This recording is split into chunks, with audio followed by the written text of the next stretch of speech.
Good afternoon. Welcome back to the What Do I Know podcast. I'm your host, Jeremy Davis. You know the slogan, just an average fan talking all ball all the time.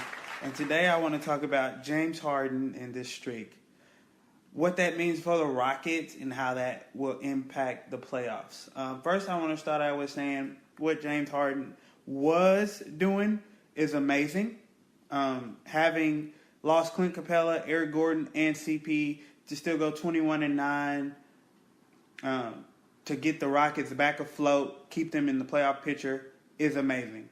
Now that is over, now that Chris Paul is back, Eric Gordon is back, what James Harden is doing is embarrassing.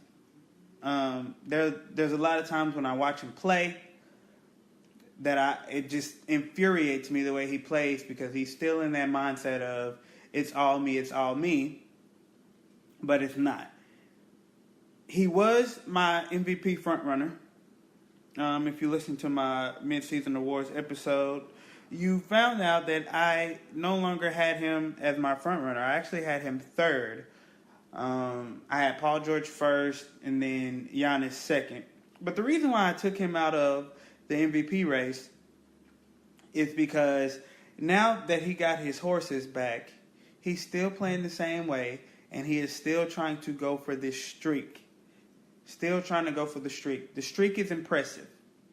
But you want to know what else is impressive, James Harden? Winning titles. Now, in a recent interview with Rachel Nichols, you could kind of get the sense that he was defending his streak, and you could kind of get the sense that he feels or he sounds like he doesn't want to play that way anymore. That is to be seen. Their last 20 games, they're 11-9. Last 8 games, they're 4-4. So they're playing average basketball since everyone has returned, as far as Eric Gordon and Chris Paul. Now, when Clint Capella returns, that's going to make a huge difference as far as the wins and losses go. But I also think that him really pushing for this streak is what's going to be the undoing of the Rockets. And this is coming from a fan. James Harden is probably my favorite player. The Rockets are my favorite team. And it just hurts me to watch this happen. He continuously throws up a bunch of shots that he shouldn't. Prime example against the Oklahoma City Thunder. I think it was a couple weeks ago. It was on Saturday night primetime, I believe. And, Paul George, he came down, got really good shots. And I come down and I see James Harden, and he wants to go iso ball on Russell Westbrook. And he holds the ball for like 10 seconds and then shoots a sidestep 3. Like, that's a good shot. Chris Paul played. So, Chris Paul could have got the ball. Anything else could have happened besides what happened. They could have set a screen. They could have did anything.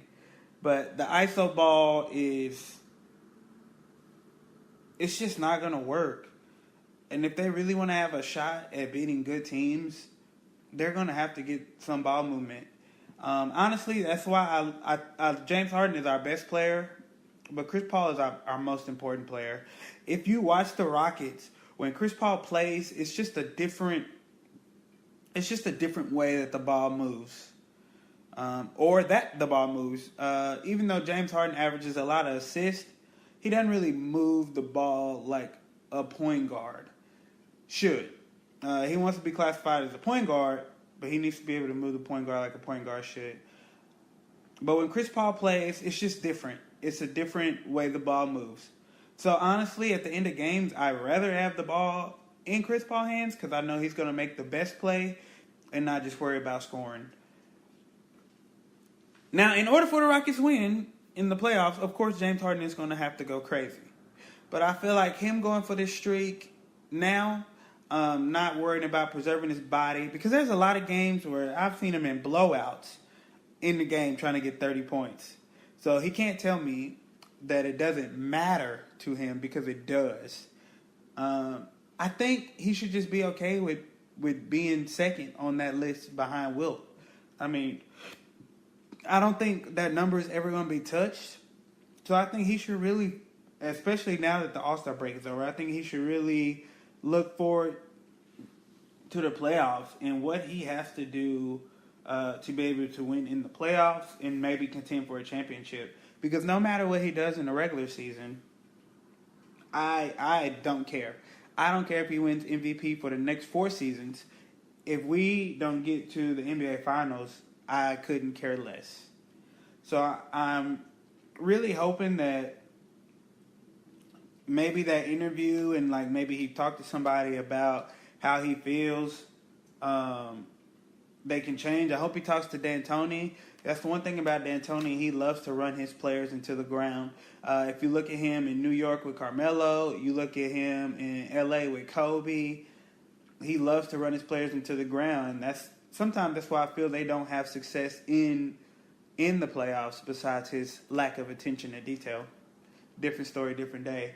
But I think it's time for James Harden to kind of, if they can secure the win without him getting 30, then I'm okay with that. But like I said, this is all pending if Clint Capella can come back and produce like he was. Once all the players get back healthy, we picked up Iman Shumpert. I feel like we can make a run. I think OKC is probably our biggest competition besides the Warriors, of course. OKC is the biggest competition that we'll have. So hopefully they play the Warriors in the playoffs so we don't have to. But this it's just, man. I really want James Harden to be successful in the playoffs because that's where people have a problem with him. That's where people don't like your play style. It's a lot of players, a lot of scorers. Let me put that. It's a lot of scorers who've been called ball hog and who've been all that. So that doesn't matter to me, and I hope that doesn't matter to him. But the playoffs is where it matters. He can't play the same way that he's playing now in the playoffs and expect for us to go deep. Now, I understand Chris Paul is not the superstar that he once was or star that he once was, but he's still above average. He's still a great point guard. Let him get some of that load instead of you handling the ball all the time. He has the highest usage percentage in the NBA, of course. He has like 3 of the last 5 highest usage percentages. So I don't know. I don't know how I feel about this streak. I really wish it would end so he can get back to playing regular basketball. But we'll see. When we needed it, it was fine. But now we don't need it. So just get back to playing regular basketball, James Harden. Please. You want to be successful in the playoffs, then you're going to have to change that. And I want you to change that now while it's still early so you don't try to wait till April to do that. But what do I know? Thanks for listening in. For all my James Harden fans and Houston Rockets fans, let me know what you guys think about his streak. Do you think it's something he should continue to go for, or do you think it's time for him to gear up towards the playoffs, get his rest, and get ready to make a deep run? Let me know, guys. Thanks for tuning in. Peace.